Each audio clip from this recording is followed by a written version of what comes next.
I've actually been able to stack the deck in my favor to close deals just like this. This check, not a check, I always say checks for some reason, but this payment came in today, or it was initiated today. Hey everybody, Nick here, and in this video I am going to share with you some of my secrets about sales, because truth be told, I am not very good at sales, and if I'm being completely honest, I don't like doing sales. But how do I have a digital agency where we close sales all the time? We bring in lots of clients, and even more importantly, when I was brand new, how did I actually bring on those customers? How did I close those deals if I didn't have a strong sales capability, or if I wasn't confident in my sales abilities? Because I can tell you for sure that I was not confident and still sometimes choke up on sales calls. And this could be you. You could be relating to me. For my early calls, I would get on the phone and I wouldn't know what words to say. I would get very quiet on the other end, especially when asking for money. I would get very nervous. I'd feel my heart just start pounding and like it was gonna jump out of my chest. And let me know if you can relate to that, and let me know in the comments below if you have any one thing about the sales process that scares you or is very difficult for you. I'd love to know, because that could be my next video. That could be my next topic for my next video. But in this one, as I've mentioned, I am going to share with you some of my secrets on how I make sales, even though I suck at it. And I hope by the end of this video, you can take some of these little tips and these tricks and implement them for yourself, because I've actually been able to stack the deck in my favor to close deals just like this. This check, not a check, I always say checks for some reason, but this payment came in today, or it was initiated today. $5,750. This is from one client, and I sold this client, and then later on I was able to upsell this client again into an even higher retainer. So I think last month we had them at 3,000, and then we raised it to the price it is now only a couple of weeks ago. And yeah, somebody that would consider themselves not very good at sales was able to do this just by doing some important things, some very basic bare essentials when you are getting ready for a call, when you're on your call, and when you actually make the sale. So that's what I'm going to talk about in this video. And it's all pretty straightforward stuff. And I can tell you that I've gathered all this myself from doing this, right? This is all information that I've actually acquired from doing. And so I want to start out by saying it's all about the preparation. And when I say it's all about the preparation, I mean, if you know you're going to get on a call with somebody, right? The first thing that you want to do is prepare for the call. Right? You want to research your customer. So if you meet somebody on the street, or you get an email and a contact form and you set an appointment to speak to them, well, then you want to do your research, because if you come to that call informed on this potential business, then you're going to set yourself up for success. I know a lot of people that do not prepare for their calls. They just show up to the calls and see how they can help them. Well, I can tell you that if you are inexperienced and you don't have confidence in your abilities, and you don't know how to do sales, one of the things that can help you is just by doing your homework. Look at this company, see what they are currently doing. See if there's anything in particular that you can help them with. What are their holes in their marketing? What are they missing? What are they lacking? Give them any kind of help, feedback in your actual call with them that you possibly can. Number one, this is going to build trust. But number two, this is going to make you look like an expert, even if you are just getting started, right? And of course, you can build a lot of rapport if you get on a phone call with somebody and you say, hey, thanks for showing up to the call. Yeah, I had a look at, your website, and, I couldn't find you in Google, or your competitors are doing this and you're not doing this. Why aren't you doing this? Those little things, when you show up to a call, can really go a long way and get you closer to a sale, right? So do your research first. I know that another thing, and this is just an inverse effect, is if you get on a phone call with somebody or a meeting or whatever, you're meeting for coffee, and they want to talk to you about their business and you don't know anything about their business, it's, for some people, it's kind of a turnoff, right? But if you can speak to their product line when you're actually talking with them, they are going to know that you did your research and feel like you are a go-getter, and you are willing to put in the time and effort it takes to actually make their project a success. And this can go a long way, especially if you're new. So these are all little tricks. If you're new, you need to do as much as you can to stack the deck in your favor, and researching your customer is going to help you tremendously. Now, one of the other things that I would do, and this is especially if I was new, is if somebody actually calls me, I don't answer it. I don't answer calls from leads. And the reason is because if somebody calls you, they are ready to talk to you about what they want, right? They could catch you in the middle of, you could be skateboarding, you could be walking down the street, you could be hanging out with your family, you could be working on building a website, and you get a phone call from a lead and they want to talk to you about potentially hiring you. Now, what I would do, and this is more so when I was brand new, is I would let it go to my voicemail. I would let the leads go to my voicemail. I would listen to the recording if they left one, and then I would probably wait 10, 15 minutes, maybe do a little quick research if I possibly can, and call them back. And the reason that I do this is because sales can be about posture. And if somebody is calling you right now, that means they are in the position and ready to speak with you. And they're actually catching you off guard by chance, right? You could be working on your website and not actually mentally ready to talk about closing them or bringing them closer to a sale. Now, again, if you're new, you lack your confidence in your abilities, you're not familiar with the sales process, any little thing that you can do like this is going to help you. So imagine if somebody called you, let it go to voicemail. You're not going to call them in 3 days, right? You're not going to let that lead get cold, but you let it go to voicemail, you figure out who it is, you do a little research, and then you call them when they're working and they're maybe a little less off guard, because when people are ready to buy something, they're also ready to negotiate. They also want to try to get you to lower your price, right? But if you are ready and you're well prepared and well informed on their project, maybe you've even written down your price point that you want to pitch these people, which is also on my list here, then you are much more likely to be able to stick to your price point. And you are in the position of when you are calling them, you have the ability to posture and talk to them about the sale and come at it from a point of being an expert and ready to talk about it rather than being caught off guard. And so with that, I want to talk about writing down your agenda for the call, because it can be so powerful. For me, when I do my research on my customers and I think I know what I want to sell them, I will write down an agenda, and I have that right here, right? I always talk about having my list. I make lists all the time, but especially for calls, because if there are 4 or 5 things that I want to speak to them about, I don't want to forget about them. Sometimes you can get on a phone call or a Zoom meeting and you will talk about something else and get off into the weeds somewhere, but you might have found some specific things that you want to bring up and you want to make those points to them. And the other thing that I like to do is write down my price point to whatever I think I want to pitch them on. And the reason I do this is because I don't know if you can relate. Tell me if you can relate. But in the early days, when you talk about asking for money, it was very difficult for me to ask for a specific price. Like, I knew I could build a website and it was worth $1,000. But when it came time to ask for that amount, I would always get scared and back out of that price point. But if I knew I wrote it down, or I've written it down, then that would be all that I needed to stick to my numbers. So if you write down your agenda, your price point and all that, you can stick to your numbers. Now remember, at least you can start there. And if it doesn't pan out, maybe they don't like that number, you can move from that number, right? But if you have a hard time getting your initial worth out, because I know a lot of people struggle with communicating their worth and what they need to people, then this would be a tip for you. Write down your price point before you get on that call. Now remember, this isn't a blanket statement. Obviously, sometimes people are going to call you and they're going to get through and you're going to have to be able to take the call. But what I can tell you is that if you do some of these things that I tell you and you start getting on the phone and going through the process 4 or 5, a few times, you're going to get more comfortable to take the incoming calls that might catch you off guard. It's just going to be like riding a bike at a certain point. But in the beginning, these are things that you can do to really stack the deck in your favor. And if you already have had some experience, this might be something else that you can add to what you're doing. So if somebody calls, see if you can maybe next them and then call them back later, which can give you the posturing.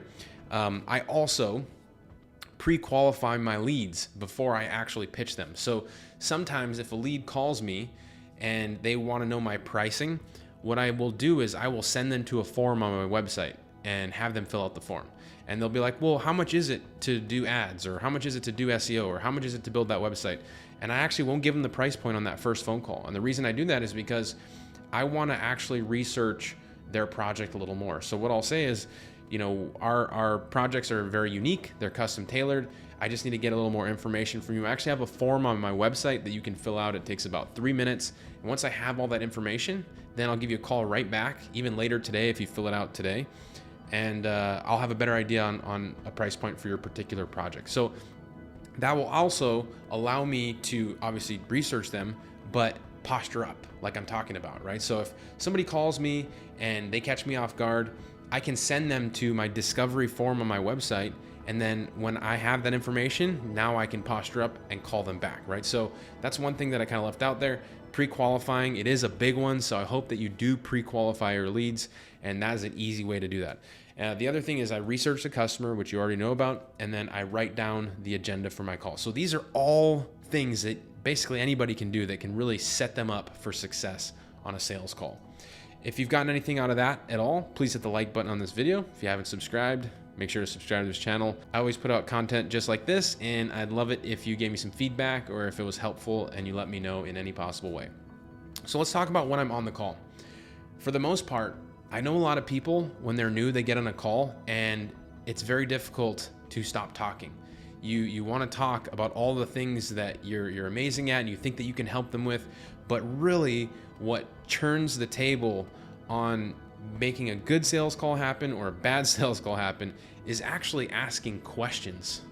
Asking questions and shutting up and just listening for the issues, right? So I will ask questions like, what are you currently doing to get more customers? And then I shut up and listen. They'll say, we do this, we've tried this, we've done this, it's worked, we've done this, it hasn't worked. And that information that they give you is gold, right? Because you're listening for these pain points. Because at some point, what you're gonna try to do is solve their pain points with your products and services, right? You're offering a solution to their problem. So I shut up and I listen to those issues. And when they tell me about those issues, I talk further about those issues. If they say like, we ran ads with somebody before and we couldn't get any new customers, and I say, well, who ran the ads? How long did you run them for? What type of ads did you try to run? And I ask these questions. And when they give me answers, I keep asking. And then maybe they tell me a reason that helps me to explain why what we do is different. Like, for example, you might hear that they worked with a big agency before and they hired this agency and they sent them emails, and when they needed to do changes to their ads, they couldn't get a hold of anybody because it was such a big company. Well, for me, that's great. If I find that information out, I can tell them, well, I'm sorry to hear that. Our business is a little different. We're a small little team. If you send us an email, we'll respond to it within 24 hours. You can call us at any point. We're always around. I've heard that there are issues working with big agencies, but you don't have to worry about that with us, right? So those are some of the objections that you're hearing from people, and you need to solve those objections by telling them why you are different. But you can only do that if you shut up and listen, if you listen for the issues. I also will ask what they have done that has worked and hasn't worked. And if I can really, really spend some time on what hasn't worked and try to pair what hasn't worked with the opposite solution, which is something that we have. Like, for example, maybe they have tried to get new customers for their business, but they were doing it with SEO. And what they really needed was some quick wins. And because SEO takes so long, that's not really the solution they needed to get more customers. What they really needed was to turn on a Google ad campaign, right? A Google ad campaign can be turned on within a week and they can get customers more quickly. And so if they get on a call with me and they tell me some things that haven't worked, like SEO hadn't worked for them, then I can explain to them why they should try something different. But first I have to find out why the SEO hasn't worked for them. And maybe it's because they had the wrong expectation. Maybe they bought the SEO service from somebody and thought that they were going to get immediate results, when we all know that SEO takes time to implement, right? And only after I go through this process of listening for the issues, talking further about the issues, asking what they've done and haven't done, then if it seems like a good fit, then I will talk a little bit about what we do. I don't ever start the call with, this is what we do, here's how much it costs. That's almost a sure way to not close a sale. I only offer more information about what we do when I kind of know where the call is going to go, and that's either in a good way or a bad way, right? It's either a sale or not a sale. And I don't really talk about that right away. So here's a couple of pro tips, right? I use a consultative approach, which kind of dovetails into what I have on this last slide here about if it seems like a good fit, then I talk about what we do. And when I say I use a consultative approach, I mean, when I get on the call, I really am trying to do some consulting before I actually do the sale. I'm trying to find their issues, trying to find their pain points, see where we can help them. I even offer them advice, whether they go with us or not. I might tell them what I would do in that situation, right? Remember, this is great for new people that don't have a lot of credibility or a big portfolio. You want to give as much as you can on these calls. Obviously, if you tell a business owner what they should do, they're not going to have the time to do it. So you shouldn't be afraid of telling them too much of what they should be doing, because the chances of them doing it themselves and not hiring you is probably pretty little, especially if you tell them good information and you sound like you know what you're doing, then they're probably going to want to hire you. But I use a consultative approach. And if we identify these pain points and issues that they can't solve, then I will offer my services as a solution, right? And it's easier. It takes the pressure out of this call, because I've tried to approach sales meetings and sales calls from the standpoint of like, I'm going to pitch this person. I know how much my price point is, and I go in there and I just try to like pitch them. And that sucks. I sweat a lot. I get really nervous. I don't like it. That's not the way to go. The best way to go is like have a conversation. What have you been doing? What's good? What's been working? Oh, here's what we do. Here's how it's different. Here's how we can help you. There's so much less pressure in that type of situation. Another pro tip is to be responsive and follow up as quickly as you can, because after I pitch somebody, what I will do is I will say like, okay, that sounds good, or that doesn't sound good, whatever. They might need a follow-up. And I'll say, okay, awesome. I'm going to send you an email later today with more information about what we talked about, or a bullet point list of the pricing that we talked about, and you should expect that later today. So when I get off sales calls, I almost always follow up with an email within like 10 or 15 minutes. Sometimes you can't do that, but you want to follow up right away, because that just sets such a good impression. And that's just my take. I like to set a good impression with my customers. I want them to know that we're different. We communicate. We're on it. We're on top of things. We're proactive. And that is what people want in a marketing team, right? So when you're on these calls, you got to think about what's on the other side. Like, what are they thinking? What are they looking for? They're looking for somebody that knows what they're doing, is responsive, and is going to get back to them. Like, you have to be professional. So you want to portray that. And then this is a big one. You want to set the proper expectation on whatever it is that you do. Because with marketing, if you overpromise, you're setting yourself up for a world of hurt. It is much better to underpromise and overdeliver. So let me give you an example of that. So what I do, let's say that I bring somebody on for a ad campaign. Maybe this person is looking to get new customers for e-commerce jewelry business. And I know that we can send X amount of clicks per month. Like, we can send them 300 clicks from our ads to their website, and potentially if their product is good and it converts or whatever, then that might be 30 sales, right? What I will do is I will say, we can do probably around 10 or 15 sales for you per month. And that will set the expectation at, low. And then when we come in at 30 sales, we've over delivered.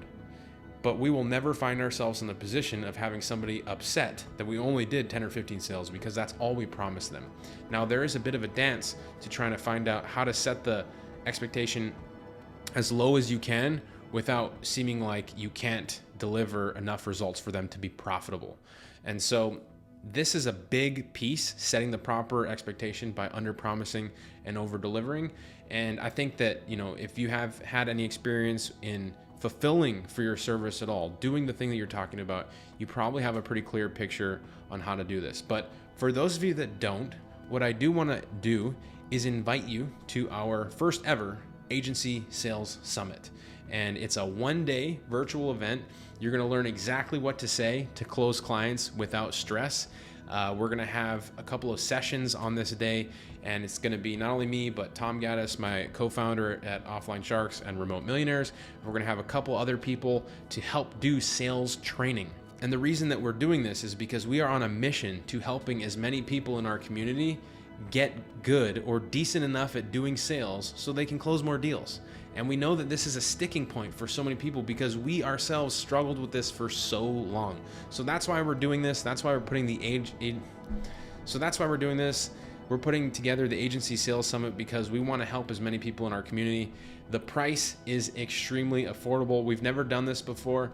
If you go to the page, link on your screen or in the description of this video, wherever you are looking at it, you're gonna be able to pick up your ticket to this summit for an insane price. I mean, if you come here and you come to the summit, the price of admission is probably gonna be less than $30. And normally we charge hundreds of dollars for webinars, thousands of dollars for coaching. And we're actually just kind of giving this to everybody who comes here on a silver platter because we want to help as many people as possible. But the $17 price tag, depending on when you are watching this video, maybe it's a little higher. It's there for a reason, right? We want people to actually show up to the summit, and we want you to have a little skin in the game so you're actually invested and you are encouraged to learn. If you get something for free, you're much less likely to pay attention to it. So we put a very low price tag on it. Everybody can afford this. I hope you will go to the link on the screen. Go check our Agency Sales Summit. It's coming up soon. And if you've gotten anything out of this video at all, this is the type of content that we're going to be talking about there. Just actionable stuff from regular people who have figured out how to stack the deck in their favor to make some sales happen in their business without any formal sales training. So with that, everybody, appreciate you hanging out. I hope you got something on this video. I hope my timeline and the chronological order of all the content didn't confuse anybody and it made a lot of sense. Let me know in the comments below if it did make sense or if you're going to the summit, and I'll see you in the next video. Aloha.